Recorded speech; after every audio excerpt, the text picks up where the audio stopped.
जो कथा का प्रसंग चल रहा है वो प्रसंग चल रहा है कि भगवान शंकर महादेव जी की पूजा किस प्रकार से करनी चाहिए और किस प्रकार से महादेव शंकर प्रसन्न होते हैं।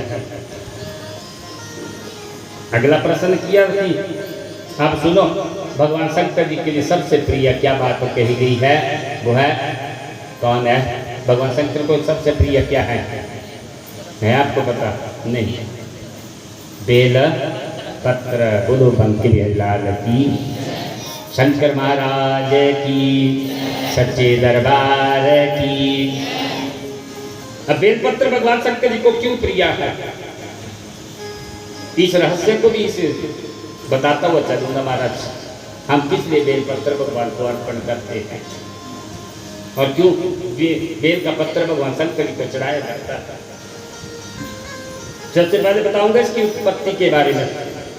एक बार माता भगवती जगदम्बा महामैया जी मंदराचल पर्वत के ऊपर बैठी हुई थी महाराज, और मंदराचल पर्वत के ऊपर शिखर पर ऊंचे स्थान पर भगवती जगदम्बा मैया जी शंकर जी के साथ बैठी हुई थी, और उनके मस्तक से, उनके माथे से महाराज कुछ पसीने की बूंदें निकल रही है,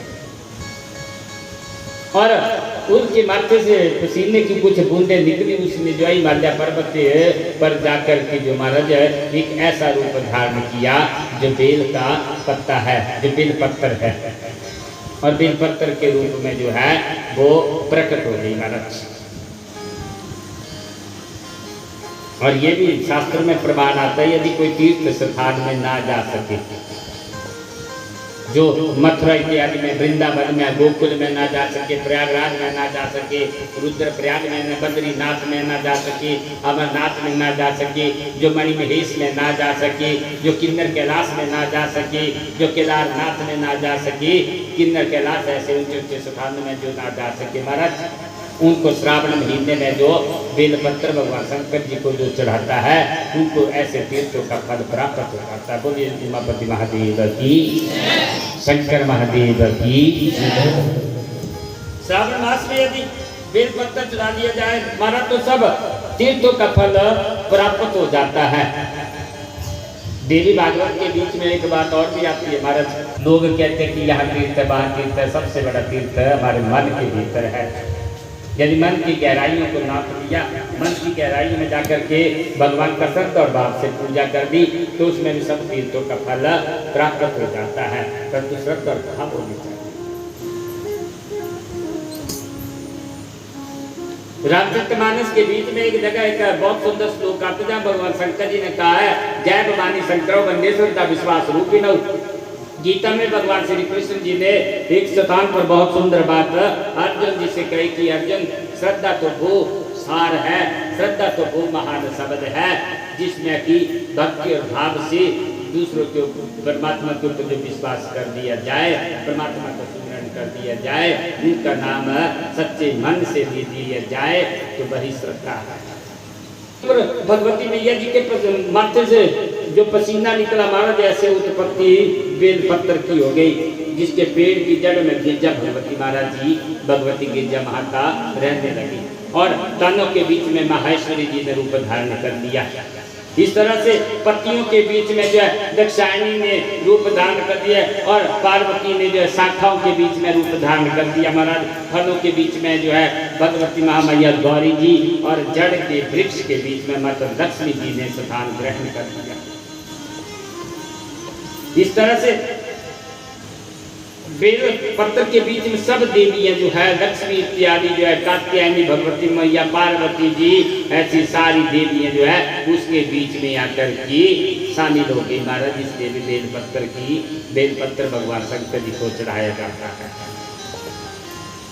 तब बेलपत्र भगवान जी को चढ़ाया जाता है। अब आप देखते हैं महाराज, बेलपत्र के बीच में 3 पत्ते होते हैं। बात को ध्यान से सुनते हुए चलेंगे। कथा का प्रसंग ये नहीं कि मैं कथा पत्ते भगवान जी को अर्पण किए जाते हैं। 3 पत्तों का अर्थ हमारा कि इन 3 पत्तों को इसलिए भगवान के शंकर जी के बेलपत्र के बीच में 3 पत्ते आते हैं। 3 पत्तों का अर्थ है कि हम भगवान को सात्विक, तामसिक और राजसी 3 प्रकार के गुण हमारे भीतर होते हैं। 3 ही कर्म है महाराज। क्रियमान संचित प्रारब्ध बताया था मैंने कि हमने प्रारब्ध में हमने कौन सा पुण्य किया, जिस पुण्य का प्रभाव हमें जो है इस जन्म में प्राप्त हो रहा है, क्रियमान में हो रहा है। हम क्रियमान जन्म में, इस जन्म में हम क्या कर रहे हैं कि आने वाले जन्मों के लिए हम क्या इकट्ठा कर रहे हैं, धन इकट्ठा कर रहे हैं या परिवार इकट्ठा कर रहे हैं या बहुत सारी जमीन जायदाद इकट्ठा कर रहे हैं जो कि आने वाले समय के लिए हमें मिल जाए। अरे वो नहीं मिलेगी, सारा धन तो यहीं पर रह जाएगा। हम आने वाले समय की तैयारियों में लगे हैं, आने वाला जो हमारा चर बुरे कर्मों को ले लेता हूँ भगवान कहते कि मैं लोगों के सब कर्मों को ग्रहण कर लेता हूँ। कर्म गीता में तो भगवान श्री कृष्ण जी ने कहा है कि कर्म करते रहो और फल की इच्छा ना रखो। क्यों कहा परमात्मा ने? भगवान जी ने कहा कि कर्म करते रहो हमारा, परंतु फल की इच्छा ना रखो। आप कर्म करो, फल देना मेरा कार्य है। इसलिए भी भगवान जी ने ये सुंदर बात कही है। बीच में होते हैं और चौथे जो बीच में इसकी डंडी होती है महाराज, डंडी का अर्थ होता है मन। जो हमारा मन है, हम अपने मन के द्वारा ये 3 पत्ते भगवान शंकर जी को चढ़ा रहे, इसलिए डंडी लगी होती है और डंडी करता है हमारा मन। 5 हमारी कर्म इंद्रियां हैं, 5 हमारी ज्ञान इंद्रियां हैं और 11वां हमारा मन है। जो कर्म इंद्रियां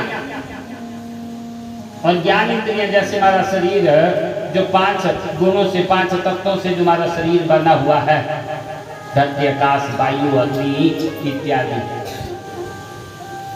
और कर्म इंद्रिय हमारे जो नासिका है, हमारे दांत है, हमारी जीवा है, ये हमारी कर्म इंद्रियां जो त्वचा इत्यादि हमारा ये कार्य कर रही है, शरीर का कार्य कर रही है। और मन के द्वारा भगवान जी को जो है ये चढ़ा रही है। और कुछ बेलपत्र 5 पत्तों का होता है। 5 पत्तों का जो एक बेल का पत्ता होता हमारा, उसका मतलब है कि हम उन पत्तों को काम, क्रोध, मोह, लोभ, अहंकार, ये भगवान को अर्पण कर रहे हैं। हमारे हृदय में किसी प्रकार का कोई न काम है, क्रोध है, मोह है, न लोभ है, न अहंकार। इसलिए 5 पत्तों का भी बेल पत्र होता है जो भगवान को चढ़ाया जाता है। और वो बेल पत्र भगवान को इसलिए प्रिय माना गया है कि हम अपने मन से भगवान की पूजा कर रहे हैं।